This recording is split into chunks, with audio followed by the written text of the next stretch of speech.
We've recently reported on several school districts raising the pay for teachers and support staff, but a concerning report out today says even those raises won't be enough to keep many of those very good employees around. That's because the housing market in Colorado has grown much faster than the salaries. It is still far too expensive for teachers to buy homes in much of our state.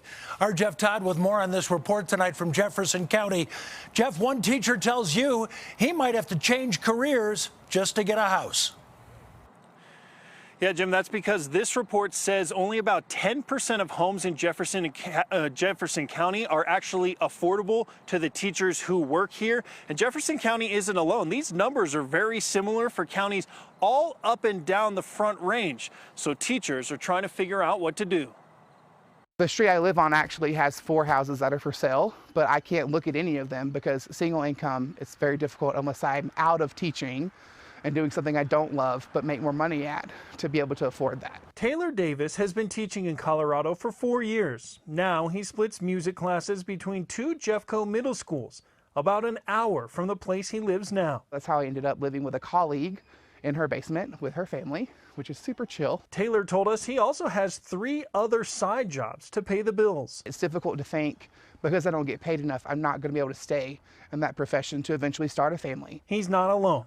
The Keystone Policy Center released this report on Tuesday saying 80% of school districts don't pay enough for teachers to be able to afford to live in the community. Having high quality teachers that know the community and kids well and live in those communities make a huge difference. Van Scholes is one of the report's authors. There are many teachers that are underpaid in Colorado, and housing expense is going up even faster. Scholes says just raising salary alone is not the answer. If we want to work on improving public education, we've got to work on housing policy. It's not the best feeling to have to wait for something inexpensive to open up because I'm not making enough at my job.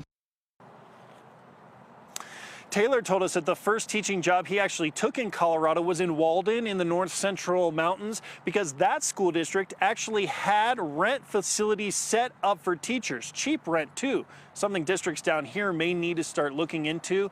That report came with a very interesting app with data all over Colorado. We've got that over on CBSColorado.com. We're live in Lakewood tonight. Jeff Todd covering Colorado First.